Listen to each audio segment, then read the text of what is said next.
Армысыздар менің YouTube тыңдармандарым. Бүгін сіздерге жоғалған бейне деп аталатын жаңа әңгімені баяндап беретін боламын. Менің каналыма тіркеліп, қолдау білдіруді ұмытпаңыз. Жағалау маңында ұзындығы беліне сәл жетіңкіреген шаштары мен кең етекті ақ көйлегін жел ұшыра ойнақтаған қыз жалғыз тұр.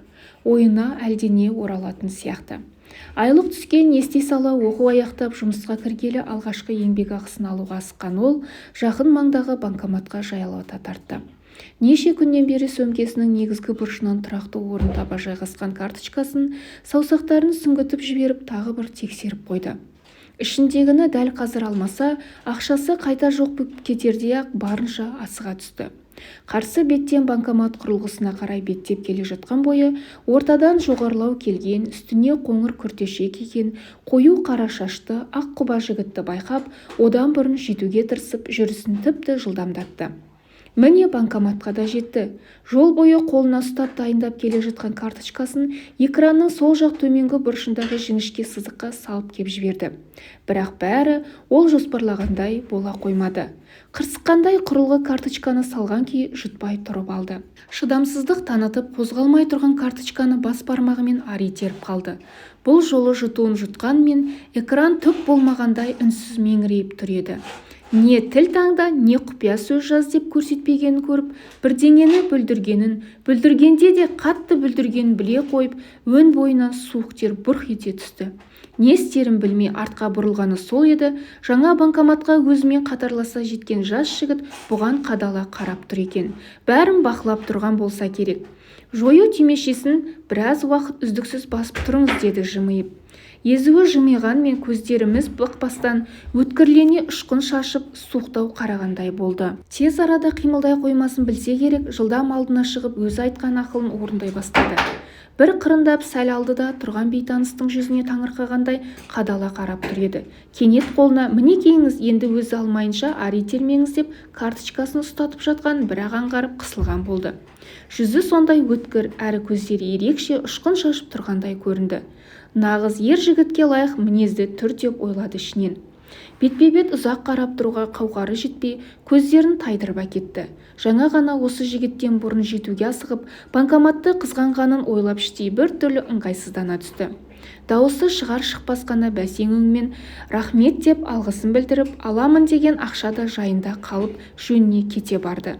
Кетіп бара жатып көңілі бір түрлі алабұртып, бір жүрегіне жақын адамнан алыстау бара жатқандай алабөтен күй кешті. Сонау бір күнгі кездесуден кейін оңаша қалсақ болды, ойына сол қоңыр күртешелі, сәл езу тарта суықтау жымиятын жігіт орала беретін болды. Кейде тіпті соны ойлау үшін де оңаша қалғысы келетіндей.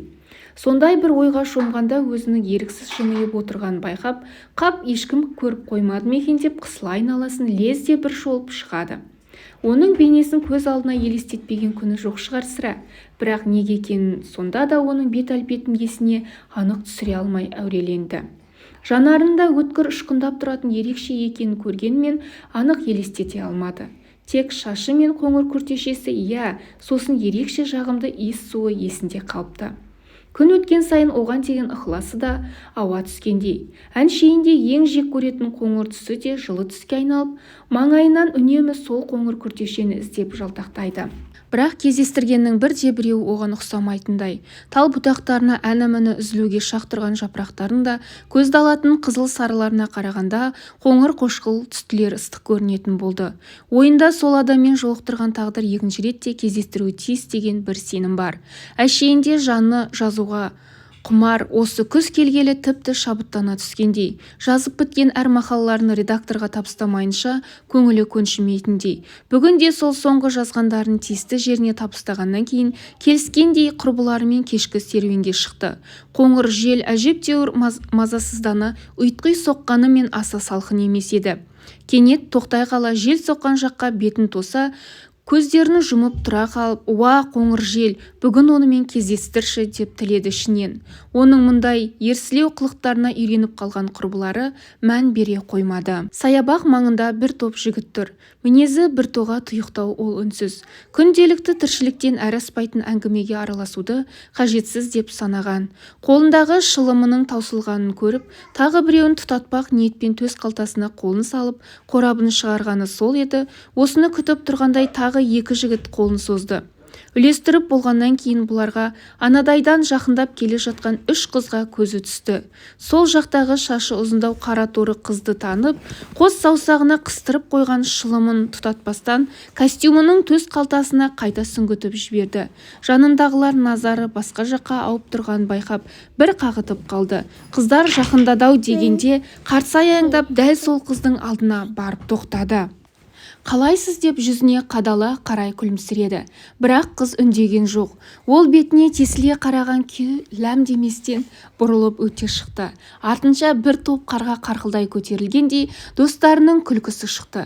Қашанда өзін сақ әрі өр ұстайтын мұның достарының алдында алғаш рет күлкіге қалу еді. Сүйкімсіз күлкілердің арасынан кетіп бара жатқан қыздардың құрбысына жазғыра сөйлегендері еміс-еміс естіледі. «Көрерміз» деп қойды ішінен. Арада біраз уақыт өтті. Ол жоқ. Ең соңғы өлетін үміт деген сөз сірә рас сияқты. Оны кездестірсем деген үміті әлі сөнген жоқ. Сол қоңыр күртешені. Соңғы кездері кей таныстарынан амандаспастан көрмегенсіп өте шығасын деген сынды шағым да ести бастады. Соның бәрін айналып келгенде үнемі ойда жүргендігінен, дұрысы сол қоңыр күртешені ойлап жүргендігінен деп топшылады. Ендігіде сақ әрі ойын жинақтап жүруге бел буды. Сонда да таныстарының айтатындайы бар сияқты жақын құрбыларының өзін кейде бірден тани алмай қалатын. Жапырақ атаулыны түгел төгіліп, талбұтақтары жалаңаштанған қоңыр салқын қарашаның алғашқы қары да жауды. Жапалақтап жауған ақ қар өміріне өзгеріс әкелетіндей, әрбірін тосып қалуға ұмтылған жас балаша қос алақанын тосады. Кенет басына оң жағы ине сұққандай дыз ете түсті. Арада уақыт өткенде тағы да секундқа жетер-жетпестен біреу ине сұғып қайта суырып алғандай ауырсынды. Есіне түсті. Былтыр да дәл осылай ауырғаны. Тезірек үйге жетіп алуды ойлады. Бірақ жылдам жүрген сайын тоқтаусыз борап жауған ақ қардан әбден басының ауырғанынан әйтеуір көз алды тұманданып келеді. Кірпіктерінің үстінен біреу тас бастырып қойғандай көздерін әрең ашты. Ең алғаш көзіне түскені білегіне ине арқылы жалғанған ішінде мөлдір тамшылар сырғанақтаған система тоғы. Бастапқыда мұнда қашан, қалай тап болған есіне түсіре алмай біраз әуреленді. Палатаға дыбыс шығармастан жеңіл баса кірген медбике оянғанына қуанғанын білдіріп, тұруына жәрдемдесіп жатыр. Бағанағыда емес, денесі жеңілдеп қалғандай өзін еркін сезінді. Палата сыртында өзінің оянуын тосып отырған құрбыларын көрді. Көп көрмей сағынысқан адамша таласа құшақтай жөнелді. Мербике құрбыларынан кешірім өтінгендей сыпайы ғана өзін дәрігердің күтіп отырғанын айтып, есігіне дейін шығарып салды. Дәрігер орта жасқа енді шыққан, толықша келген көзілдірікті ақ сары ер адам екен. Өзін толық таныстырғаннан кейін бұның аты жөнін атап отыр дегендей басын изей оң қолымен қарсы орындықты нұсқады. Алдындағы реттеусіз жатқан көп қағаздарды шетке ысырып қойып, тек біреуін ғана нақ алдына қойған күн ойлағандай сақалсыз егін сипап үнсіз отыр. Тек бірер минуттан кейін жаңағы қағазды енді оқып болған адамша басын көтеріп сұрағын бастап кетті. «Басыңыз нақты қай кезден бастап ауырушы еді?» «1 айға жуықтады-ау деймін. Сосын былтыр да осындай уақыттарда 1 айдай ауырғаны бар». Түсінікті. Жақындарыңыздан, таныс адамдарыңыздан әлдекімді танымай қалған кезіңіз болады екен. Құрбыларыңыздан да біраз ақпарат алып едім. Иә, ондай кездер болады. Соңғы уақыттарда әсіресе қаттырақ білініп жүр. Прозопагнозия дегенді естуіңіз бар ма? Жоқ, ол не? Прозопагнозия мидағы ақаулықтан болатын, адамдардың түрін ажырата алмайтын аурудың бір түрі. Оның пайда болу себептері әрқалай. Қандай да бір соққы алғаннан немесе тумысынан да болуы мүмкін. Яғни, мидың адамның бет әлпетін тануға жауап беретін оң жақ самай бөлігінде ісіктің пайда болуы. Томография нәтижелері сізде тумысынан пайда болған түрін көрсетіп тұр. Шетелдегі ақпараттардың бәрін дерлік қарап шықтым. Алайда, бұл әлі де толық зерттеле қоймаған өте сирек кездесетін ауру түрі. Әлем бойынша небәрі 2% ғана адамда кездеседі екен. Сол себепті бұл әліге дейін емделмейтін ауру түріне жатады. Қызық екен. Сонда не болады? Көп нәрсе өзіңізге байланысты. Бұл аурудан жазыла алмайсыз, бірақ тілін тауып амалдап өмір сүруге болады. Уақыт өте келе жағдай қиындау мүмкін. Сол себепті бізден көмек тек үйрету. Мысалы, мүлде көрмейтін соқыр адамдарда есту қабілеті, сезімталдық жоғары болады. Жақындарын аяқ басқан дыбысынан, даусынан, тіпті демімнен танып машықтанғандар да бар. Сол сияқты сізді де адамдардың жүріс-тұрысын, шаш үлгісін, киімдері, даусы, тіпті үйреншікті жаргон сөздер арқылы сияқты қандай да бір ерекшеліктерін жаттап алуға үйрету керек. Сондай-ақ мүмкіндігінше танымайтын көпшілік ортаға бармауға, ондай ортада жұмыс жасамауға кеңес беріледі. Жаныңызда сенімді танысыңыз болмаса, жалғыз жүру өте қауіптірек. Мәселен, біреу сөмкеңізді ұрласа, не зәбір көрсетсе, қылмыскерді тани алмайсыз. Сол себепті өте сақ жүргеніңіз абзал. Қызық екен. Бұл қарапайым адамдарды былай қойғанда, дәрігерлердің өзіне де таңсықтау дүние. Сондықтан мен сіз үшін арнайы ағылшын тіліндегі ақпараттарды зерттеп, жеңілдетудің жолын қарастыратын боламын.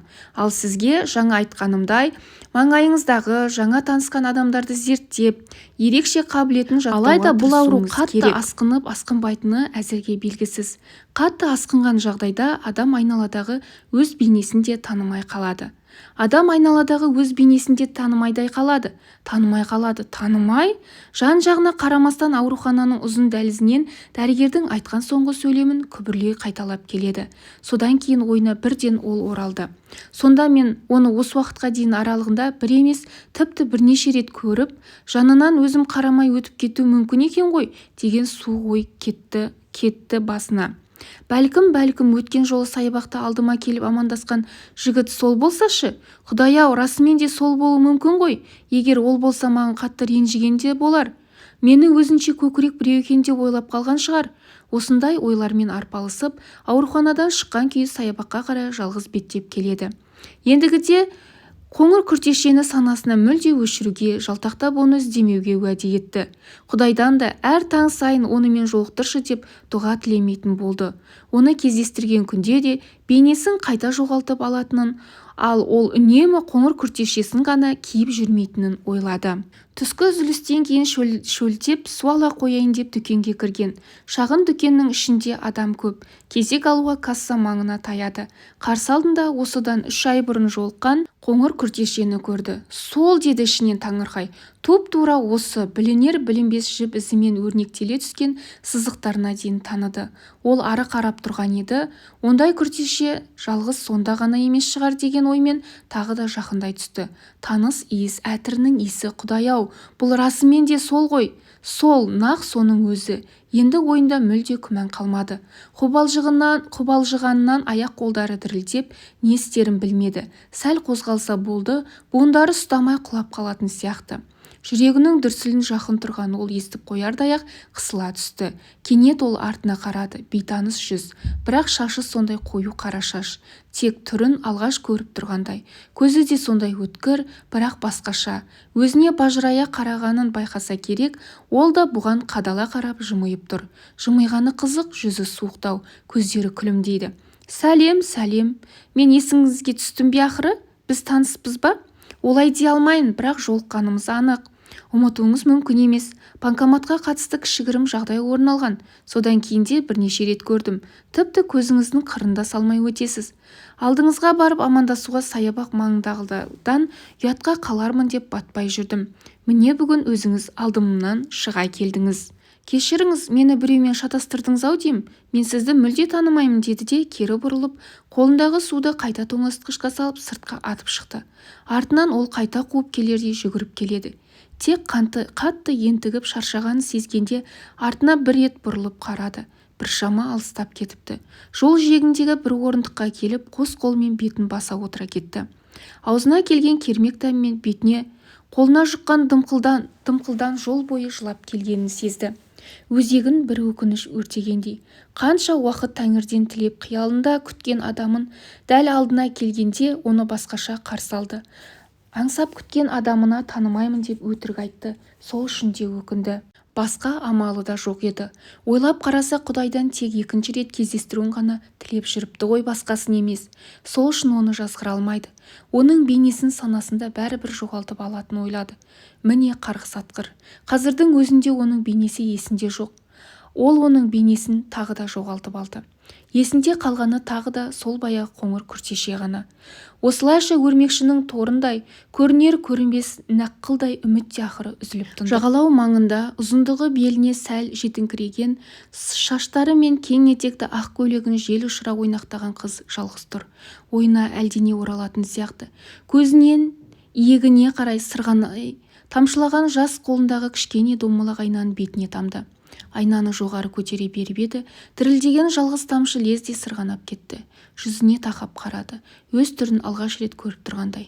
Таңырқай бергендегі әр ұсақ дақтар мен сызықтарына дейін анықтай қарап, жоқ мен емес, бөтен деп қайталап айнаны суға лақтырып жіберді. Айнаны абайсызда тастап жіберіп, қайта алғысы келгендей өзі де артынша қолын соза суға сіңіп кете барды. Бір аптадан кейін қалалық газеттен, сол газетте тілшілік қызмет атқарған 21 жастағы марқұм болған бойжеткен туралы естелік мақала жарияланды.